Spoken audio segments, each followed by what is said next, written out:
Hello everybody and welcome back to this week's Bible study. So this week we are finishing up with Exodus. I'm so excited we made it through. So we've made it through Genesis, we've made it through Exodus, and now next week we're going to start going into the New Testament. A lot of you wanted me to bring the New Testament in. We have a lot of new subscribers, which is really exciting. Unfortunately, there were some drama that caused people to come over to this site, but I'm really glad that you're all here, and I'm really glad. I think the important thing is God brought you here so that you can listen to the word. So I'm really hoping that you follow me as we start with the New Testament next week. This week we only got 2 chapters. We're going to get started with verse 39 of the Old Testament, which is in Exodus. We're talking right now in this study about the tabernacle, which is the tent of meeting, and the ark, which was going to be placed inside the tabernacle. And this is really going to be important, especially when we move on to when they come into the promised land. Is this ark is going to be so important for them to win their battles. So basically the wilderness, when they've been going through this wilderness after God took them out of Egypt, well, the wilderness was really a test to show God that their heart was providing evidence of obedience to God and what God wanted them to do. The tabernacle was basically their portable sanctuary where they can go for the presence of God when they were living in this wilderness. It was going to be a place for worship and for offerings, and it's a really important place because the Bible names it 130 times in the Bible, so we know that's important. So this tabernacle, like I said, it held the Ark of the Covenant, and that's going to be super important coming up. So let's get to it. Okay, by the way, if you hear that, right now I'm having a thunderstorm here, so it's gotten really dark at the house. And if it's not the thunderstorm, then it's probably Muffin snoring under the table, which is my dog. Okay, so let's get to verse number 1. And of the blue and purple and scarlet, they made cloths of service to do service in the holy place, and made the holy garments for Aaron, as the Lord commanded Moses. Verse number 2, and he made the ephod of gold, blue and purple and scarlet, and fine twined linen. Verse number 3, and they did beat the gold into thin plates, and cut it into wires, to work it in the blue and in the purple, and in the scarlet, and in the fine linen, and cunning work. So let's talk about this for a second. I have some notes here that I'm going to read to you, and that's what I do every week, is I read from the notes, because I research all of this, and I go to different sources, because I like to know what does all this mean. I just don't want to read the Bible. I just don't want to read it and highlight it and move on. I really want to get to know what this is about, because it was important enough for God, for these peoples to put it on a scroll and leave it for me. I've got to get into the Word, okay? So let me read you the notes. The priests wore a uniform each day. Their garments were beautiful. There were 2 parts. And if you go back, and I'll link it below, when they were doing the planning of the tabernacle, I did a video when they were planning it all out, and I put pictures of all of this in there. So if you want to know more about what I'm reading today, I won't be putting the pictures in, but you can go to that video and you'll find out all of this stuff is in there. So their garments were beautiful. There were 2 parts, were the ephod and the chest piece. The ephod is a vest it's an outer clothing that they wore over their clothing. And this chest piece was fitted to the ephod, made of colorful linens in 9-inch squares. So that's what that was. And there were 12 gemstones on this ephod, which it represented each of the tribes, and also symbolizing the high priest, as represents the people. All right, let's go to verse number 4. And they made shoulder pieces for it to couple it together by the 2 edges. Was it coupled together? Number 5. And the curious girdle of his ephod that was upon it was of the same, according to the work thereof, of gold, blue, and purple, and scarlet, and fine twined linen, as the Lord commanded Moses. So as you can see here, God was really interested in the tiniest of details, from the planning, because he gave Moses the planning of how it was going to be, to it actually that it was, and it was a perfect representation of what he told them to do. So that is a lesson for us, that God cares for our concerns, no matter how small or minute or tiny it is, or little detail you think it is. God is concerned to listen. He wants to listen. You should bring those to him. You know, even if you think, oh, that's too small for me to go to God with, bring it to him. He's going to give you revelation. It might not be right. It might be okay. He'll give you revelation. If it's done with the willingness that you put it on his altar and let him decide for you. Now, if you're coming there saying, I want this, it might not be what he wants for you. You know, he has other plans for you. But you have to be willing to give him your concerns and let him direct your path. That's the key in prayer. All right, let's go on. Verse number 6, and they wrought onyx stones enclosed in ouches of gold, graven as signets are graven with the names of the children of Israel. Verse number 7, and he put them on the shoulders of the ephod, that they should be stones for memorial to the children of Israel, as the Lord commanded Moses. And he made the breastplate of cunning work, like the work of the ephod, of gold, blue, and purple, and scarlet, and fine twined linen. Verse number 9, and it was fourscore they made the breastplate double. A span was the length thereof, and a span the breadth thereof, being doubled. Verse number 10, and they set in it 4 rows of stones. The first row was a sardius, a topaz, and a carbuncle. This was the first row. Verse number 11, and the second row an emerald, a sapphire, and a diamond. Verse number 12, and the third row a ligure, and a agate, and an amethyst. Verse number 13, and the fourth row a beryl, an onyx, and a jasper. They were enclosed in ouches of gold in their enclosings. And the stones were according to the names of the children of Israel, 12 according to their tribes, like the engravings of a signet, every one with his name according to the 12 tribes. And when I talked about this in the planning stage, I also mentioned that these 12 stones are also mentioned in Revelation, if you read Revelation. Number 15, and they made upon the breastplate chains at the ends of the writhen work of pure gold. There it goes. You hear the thundering. Number 16, and they made 2 ouches of gold and 2 gold rings, and put the rings in the 2 ends of the breastplate. And they put the 2 wreathen chains of gold and the 2 rings on the ends of the breastplate. And the 2 ends of the 2 wreathed chains they fastened in the 2 ouches, and put them on the shoulder pieces of the ephod before it. And they made 2 rings of gold, and put them on the 2 ends of the breastplate upon the border of it, which was on the side of the ephod inward. And they made 2 other golden rings, and put them on the 2 sides of the ephod underneath toward the forepart of it, over against the other coupling thereof, above the curious girdle of the ephod. Verse 21, and they did bind the breastplate by his rings unto the rings of the ephod, with a lace of blue, that it might be above the curious girdle of the ephod, and that the breastplate might not be loose from the ephod, as the Lord commanded Moses. And he made the robe of the ephod of woven work, all of blue, and there was a hole in the midst of the robe, as a hole of an habergeon, with a band round about the hole, that it should not rend. 24, and they made upon the hems of the robe pomegranates of blue and purple and scarlet, and twined linen.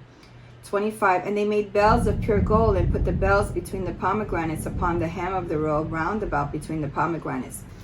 26, and a bell and a pomegranate, round in the hem, the robe, to minister in, as the Lord commanded Moses. And this is really something. Go back to that video. I have those pictures on there. It's really something to see. And they made coats of fine linen of woven work for Aaron and for his sons. 28, and a mitre of fine linen, and goodly bonnets of fine linen, and linen breeches of fine twined linen. 29, and a girdle of fine twined linen, and blue and purple and scarlet of needlework, as the Lord commanded Moses. 30, and they made the plate of the holy crown of pure gold, and wrote upon it a writing, like to the engravings of a signet, holiness to the Lord. 31, and they tied unto it a lace of blue, to fasten it on high upon the mitre, as the Lord commanded Moses. 32, thus was all the work of the tabernacle of the tent of the congregation finished, and the Lord of Israel did according to all that the Lord commanded Moses, so did they. Let's talk about this here for a second before we go to 33. So Moses had created an exact copy of God's instructions, all the way to the smallest details. So what he did it right, and he did it to his best effort, his best ability. And that's what's important lesson for us to learn from here. that when we do something, especially if we're children of God, we should do everything, especially if it's in God's purpose for us, we should try to do it as best as we can. So basically what happened here, that Moses was delegating that the job be done in the order that it was supposed to be done. Okay, let's go to verse 33. And they brought the tabernacle unto Moses, the tent and all his furniture, his taches, his boards, his bars, and his pillars and his sockets. 34. And the covering of rams, skins dyed red, and the covering of badger skins, and the veil of the covering. 35. The ark of the testimony and the staves thereof, and the mercy seat. 36. The table and all the vessels thereof, and the showbread. 37. The pure candlestick with the lamps thereof, even with the lamps to be set in order, and all the vessels thereof, and the oil for light. And the golden altar, and the anointing oil, and the sweet incense, and the hanging for the tabernacle door. The brazen altar, and his grate of brass, his staves, and all his vessels, the laver and his foot. The verse number 40. The hangings of the court, his pillars and his sockets, and the hanging for the court gate, his cords and his pins, and all the vessels of the service of the tabernacle, for the tent of the congregation. 41. The cloths of service to do service in the holy place, and the holy garments for Aaron the priest, and his sons' garments to minister in the priest's office. 42. According to all that the Lord commanded Moses, so the children of Israel made all the work. So in this verse, Moses learned to be a great leader that managed people well, and he gave important responsibility to others. And it was important that he trusted them to do it. So he had to make sure that he was going to God, in my opinion, this is my opinion, he had to make sure he was going to God to make sure that he was choosing the right people to get the job done. You understand? So I really believe that he had to go to God in prayer for a lot of this. And Moses did look upon all the work, and behold, they had done it as the Lord had commanded. Even so had they done it, and Moses blessed them. And this is important here, because it shows that Moses rewarded the good work to show his appreciation to the workers for doing the job exactly as envisioned. And this showed wonderful obedience to God. And remember, that's what we said that God wanted. He wanted to see that their hearts were on the side of obedience during this wilderness time. All right, let's go to verse number 40 now. Verse number 1. And the Lord spake unto Moses, saying, On the first day of the first month shalt thou set up the tabernacle of the tent of congregation. So this indicates, this date that he's giving us here in verse number 2, it indicates that it's been a year since they left Egypt. And this is going to show also, it's going to reflect on their spiritual growth. So I want to talk here a little bit about how some Christians, they never grow much beyond their initial experience with God. And some will just have the maturity of a 2-year-old, basically, because all they do is go to church, just like the kids. When they bring the kids and they put them in the church kid camp, and they come there, they listen to a verse, the parents listen to a verse, and they go, and that's enough. That's God for them. That's all that it is. And so what that shows is that if you're doing this over and over and over again, if you're a Christian and you just do that every Sunday, you go and you come home, and you go and you go home, and you just do that over and over and over and over again, you're not growing spiritually. You can't be doing the same thing over and over again and feeling the presence of God. You have to really make a dedicated effort to really be connecting in the spirit with God. You understand? All right, so let's go on here. Verse number 3, and thou shalt put therein the ark of the testimony, and cover the ark with the veil. From my notes, I wrote that the tabernacle had to be built according to a pattern, and assembling the pattern according to another pattern as well. It had a certain way of looking, and it had to be assembled in order to represent the exact look of what God wanted. Okay, verse number 4, and thou shalt bring in the table, and set in order the things that are to be set in order upon it. And thou shalt bring in the candlestick, and light the lamps thereof. And thou shalt set the altar of gold for the incense before the ark of the testimony, and put the hanging of the door to the tabernacle. And thou shalt set the altar of the burnt offering before the door of the tabernacle of the tent of the congregation. Verse number 7, and thou shalt set the laver between the tent of the congregation and the altar, and shalt put water therein. Verse number 8, and thou shalt set up the court round about, and hang up the hanging at the court gate. Verse number 9, and thou shalt take the anointing oil and anoint the tabernacle and all that is therein, and shalt hallow it, and all of the vessels thereof, and it shall be holy. And thou shalt anoint the altar of the burnt offering and all his vessels, and sanctify the altar, and it shall be an altar almost holy. I want you to understand that this a lot of the sanctification and purification is really important to God.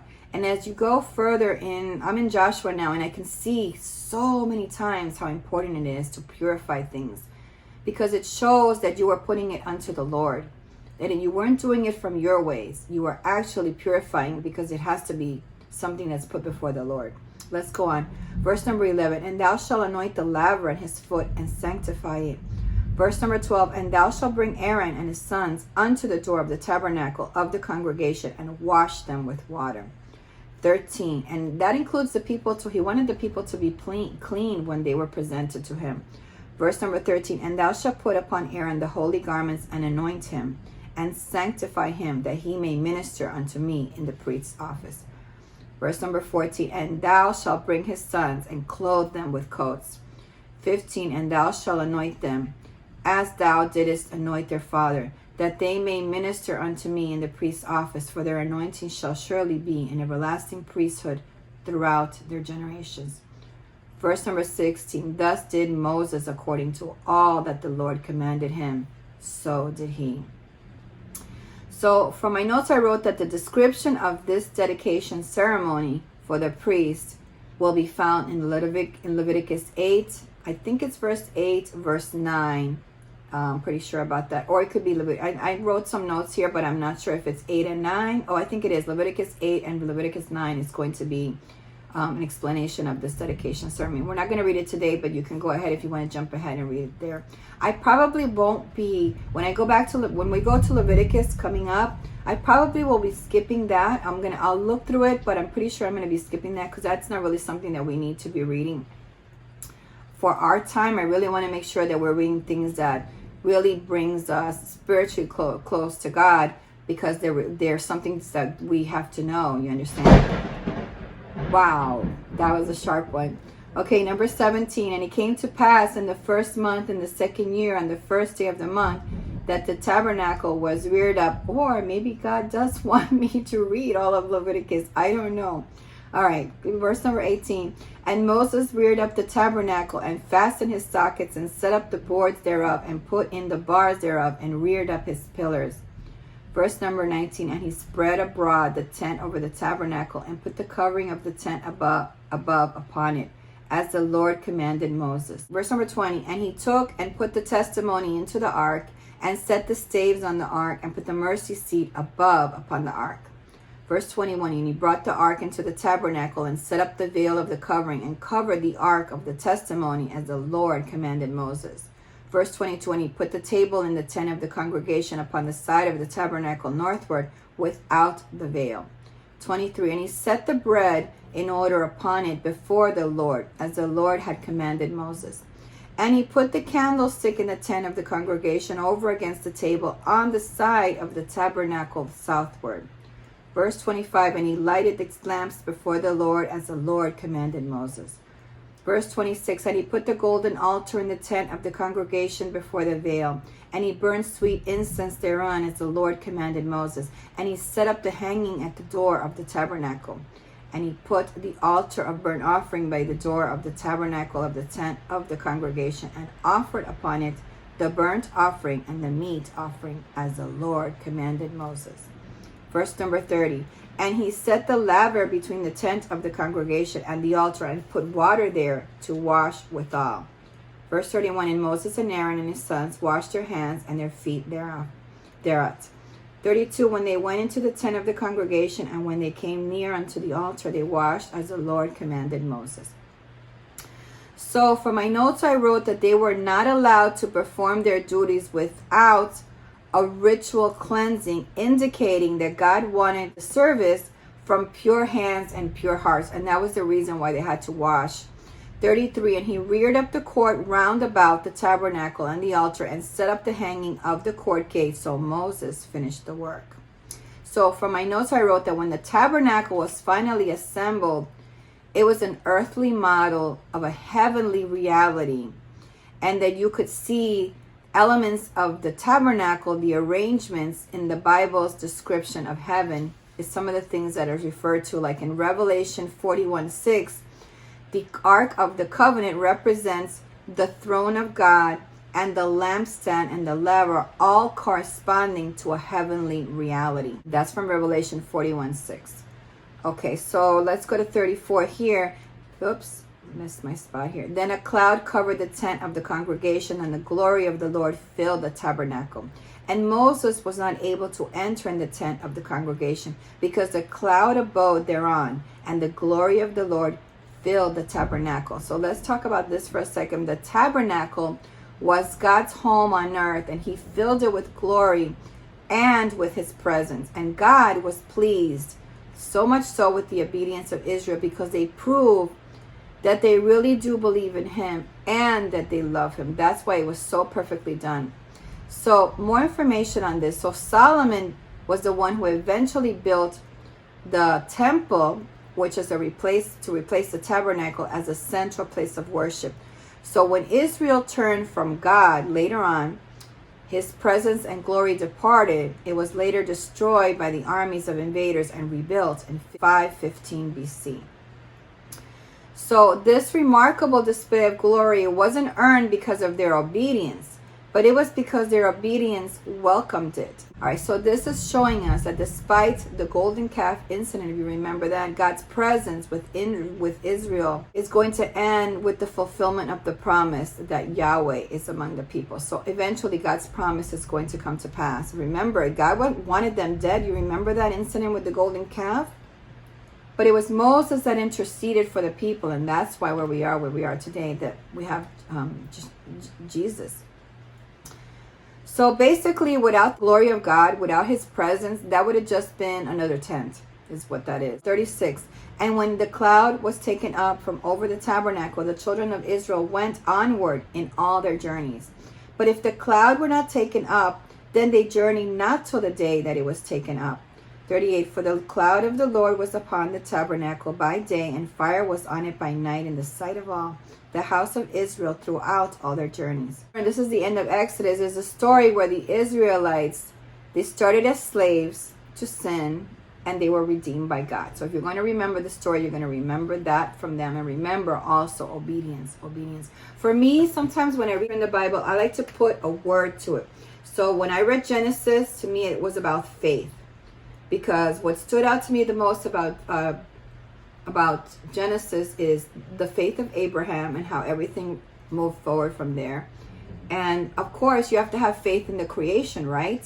So faith was for me the main word for Genesis. And for this one, the main word for Exodus for me is obedience. Definitely obedience, because in every walk, this was God was trying to, remember, they were in a loose Egypt where they got away with doing whatever they wanted, their sinful pleasure place.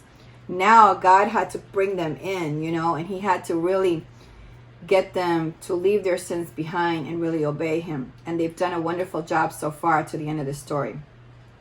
So in my notes, I wrote that the story ends with great hope and trust in God while they were in the middle of the desert.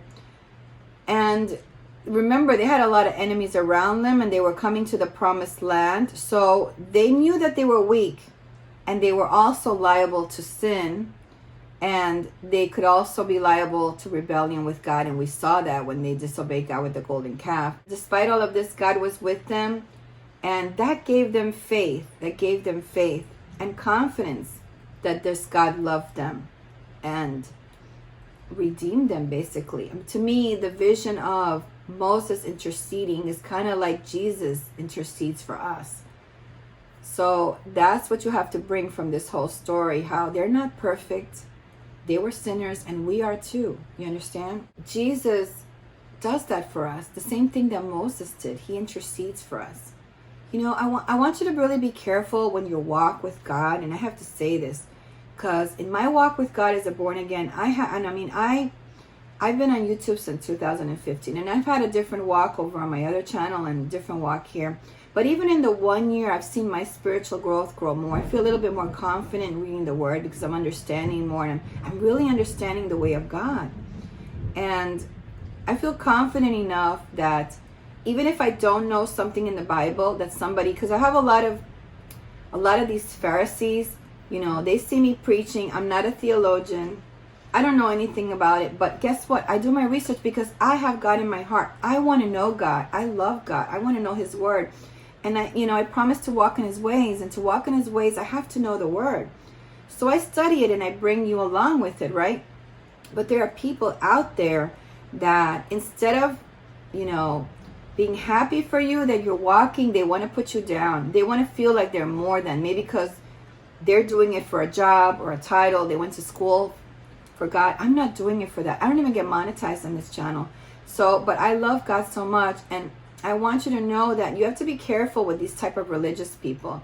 They want to condemn you. And we already talked about that in my sermon this week about people with their popular opinions. They want to shame you. And I get that a lot here on this channel. A lot of you don't know that, but I have to delete the comments because, they'll point their finger and say, oh, I saw your video on the other channel and you did this. Well, that was a lifetime ago. That was 2 years ago? I'm a different person now.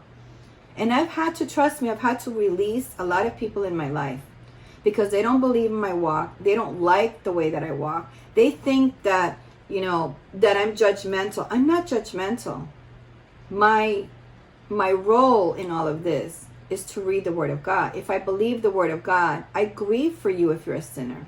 And I don't tell you that you're a sinner, but I tell you the truth of what God says. Now, I don't push you. I don't say anything. I can still be your friend. I could still go out to dinner with you. I can still go shopping with you. I can still invite you to my house and have a conversation. I'll just tell you, to go into your heart and rectify that with the Bible. If you claim that you are a Christian, I don't have a problem with you. I'll continue to be your friend. But I do grieve for your heart because I understand what the end outcome is. You understand? So we have to be very careful with the media who's trying to push radical ideas in our mind. It doesn't mean that we hate each other. It's just that I believe a certain way. And you're claiming that you believe that you're a Christian and you do this. So I just want you to think about it. Maybe you didn't think about it enough, or maybe you're with the wrong people who are not showing you the right things. You have to have discernment. Remember, in my sermon this week, we talked about how Jesus, even though he was Jesus and he knows all, right? He still had a moment of reflection. He still has a moment to think. He still has a moment to react to somebody. And we have to take all of that into account. So I thank you so much for watching this week. I don't want to go over this week. Stay tuned next week. We're going to start in the New Testament. And I thank you so much for watching. If you haven't watched my sermon video, it was before this one. So you can watch that one. And if you haven't subscribed to the channel, I invite you to subscribe. And I hope you'll have a wonderful day. God bless all of you. Take care. Leave your prayer requests below. Bye-bye.